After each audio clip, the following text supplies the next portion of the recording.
आप ये बताइए कितनी शिकायतें आपने दर्ज कराई? आपकी भी तो जिम्मेदारी बनती है सरकार की आंखें खोलने के लिए, चाहे शीला दीक्षित जी की सरकार रही हो, चाहे केजरीवाल जी की सरकार रही हो। लेकिन कभी भी बरसात के दिनों में कोई ऐसा साल नहीं आया जब दिल्ली न डूबी हो।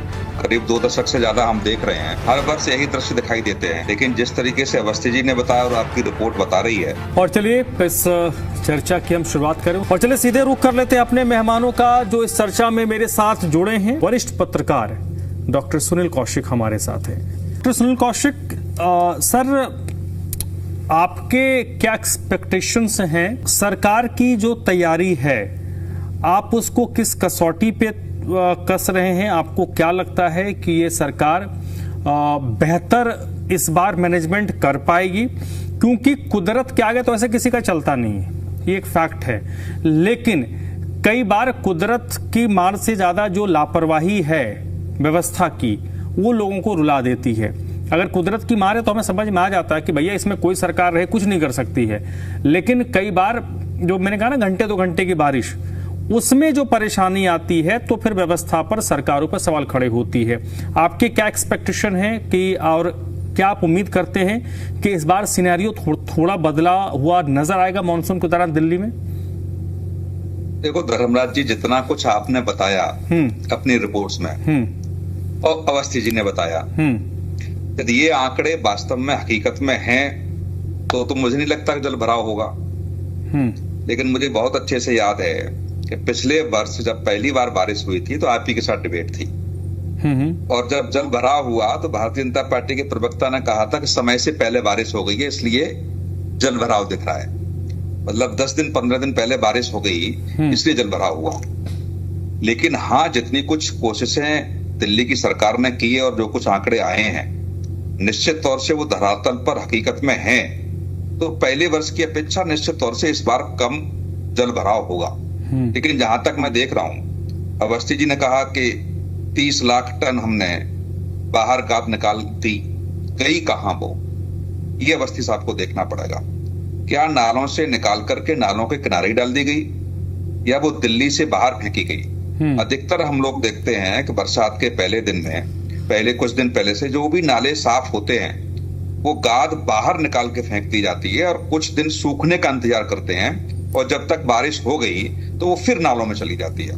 ये अक्सर कर देखा जाता है हर जगह। तो ये देखना पड़ेगा कि जो भी निकाली गई है गाद, क्या वो शहर से बाहर उसकी व्यवस्था की गई? क्या शहर से बाहर उसको फेंका गया या नहीं फेंका गया? ये एक जांच का विषय है। और यहाँ मुझे लगता है भाजपा, सपा, भाजपा, कांग्रेस और आपके प्रवक्ता सब देखेंगे कि हकीकत में है कि नहीं है। जो भी कांग्रेस के प्रवक्ता भी कह रहे थे, मैं हंस रहा था। आप ये बताइए कितनी शिकायतें आपने दर्ज कराई? आपकी भी तो जिम्मेदारी बनती है सरकार की आंखें खोलने के लिए। केवल मौखिक तौर से आप ये कह देंगे कि सरकार फेलियर, प्रवक्ता झूठे, ये सब कुछ चलता है। लेकिन हकीकत में आपको आंकड़े देने चाहिए कि मेरे पड़ोस में रहते हैं, मेरी पड़ोस में ये, आप आइए। मीडिया ही वहां जाकर के सब कुछ देखेगी। जैसे कहते हैं ना, मीडिया वालों से कह दिया कि आप आइए वहां जाकर के देखिए। हम ही सब लोग जाके देखेंगे, आप लोग नहीं कुछ करेंगे। आप लोगों की जिम्मेदारी नहीं बनती है कि आपके गली मोहल्ले में या पड़ोस में ये अव्यवस्था फैली हुई है और बारिश आने का समय है तो हम भी शिकायत दर्ज कराएं।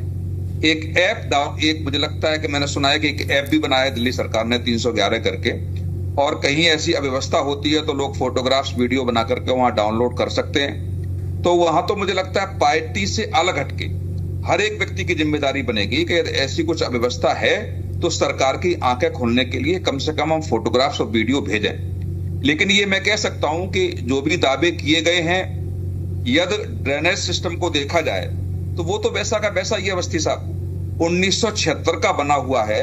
आज तक उस सिस्टम में बदलाव नहीं किया गया। आज की जनसंख्या और 1976 की जनसंख्या में बहुत बड़ा अंतर है। यदि उस सिस्टम को आप नहीं बदलेंगे, आपने नाले साफ कर दिए, आपने मोटर्स की व्यवस्था कर दी, आपने 3 टायर सिस्टम भी बना दिया कि जो भी लोग हैं वो सारे विभाग के अधिकारी मिलकर के काम करेंगे। लेकिन पानी ज्यादा संख्या में 1976 की अपेक्षा, जनसंख्या ज्यादा है। ऐसी व्यवस्था में जब बारिश होगी तो वो निकलेगा कैसे? इस पर भी मुझे लगता है कि एक दिल्ली सरकार को ब्लूप्रिंट बनाना पड़ेगा कि 1976 की अपेक्षा आज हम 2026 में बैठे हुए हैं कहाँ कहाँ ऐसा ब्लॉकेज होता है, कहाँ छोटे नाले हैं और कहाँ बड़ी संख्या में आबादी डेवलप हुई है, वहां कैसे पानी निकालने की व्यवस्था में बदले, इन सब को लेकर के भी एक तैयारी करनी पड़ेगी। तब मुझे लगता है कि निश्चित तौर से जो कई दशक से हम लोग डिबेट करते आ रहे हैं, एक से नहीं, मैं तो शीला दीक्षित जी की सरकार से ही डिबेट में बैठता हूं, ये समस्याएं आज तक खत्म नहीं हो पाई। केजरीवाल जी की भी सरकार आ गई, अब भारतीय जनता पार्टी की भी सरकार को 1 साल पूरा हो रहा है और मेरी शुभकामनाएं है कि इस बार पानी न भरे।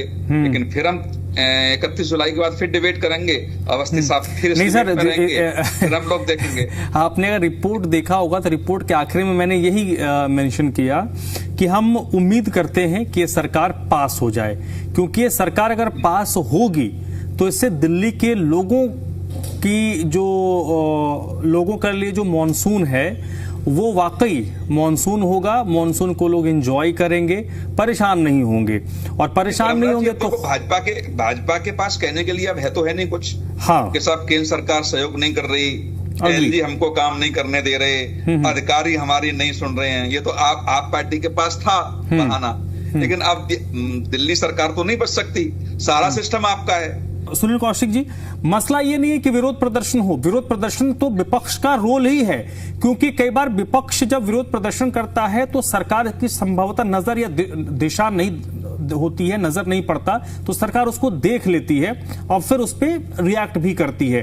तो विरोध प्रदर्शन में हम नहीं जा रहे, मूल मसला वही है कि कितनी सफाई हुई नहीं हुई। मैंने शुरुआत ही इसी नोट पे किया था कि आपने जो दावे किए, मैंने कहा कि मैंने खूब तैयारी की है, खूब पढ़ाई की है, लेकिन मेरी पढ़ाई कितनी रही वो तो परीक्षा परिणाम बताएगा ना। नहीं, बिल्कुल मैं आपकी बात से सहमत हूं और मैंने कहा भी कि मैं तो लगभग 20 साल से ज्यादा से हम लोग इसी मुद्दे पर बरसात के दिनों में डिबेट करते हैं, चाहे शीला दीक्षित जी की सरकार रही हो, चाहे केजरीवाल जी की सरकार रही हो, लेकिन कभी भी बरसात के दिनों में कोई ऐसा साल नहीं आया जब दिल्ली न डूबी हो। बहुत सारे ऐसे क्षेत्र हैं जहां 4-4, 6-6 घंटे तक जाम रहता है, जाम की स्थिति रहती है। पानी में देखे जाते हैं कि गाड़ियां भी डूब गई, निकलना बहुत मुश्किल हो जाता है, बसों में भी पानी भर जाता है। ये मुझे लगता है कि हर साल का ये दृश्य देखे जा सकते हैं। देखो, मैं भी वही कह रहा हूं कि कई वर्षों से, करीब 2 दशक से ज्यादा हम देख रहे हैं, हर वर्ष यही दृश्य दिखाई देते हैं।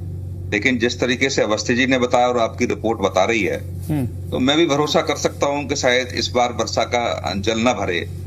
लेकिन फिर भी यदि वर्षा का जल भरता है और कहीं ऐसे दृश्य अवस्थी जी दिखाई देते हैं, तो आपके पास कोई रास्ता नहीं है बहाने का, तो आप पार्टी के पास बहाना था। मैं तो सिर्फ यही कह रहा हूँ, एलजी भी आपका, अधिकारी भी आपके, केंद्र सरकार भी आपकी, नगर निगम भी आपका, सब कुछ आपका है।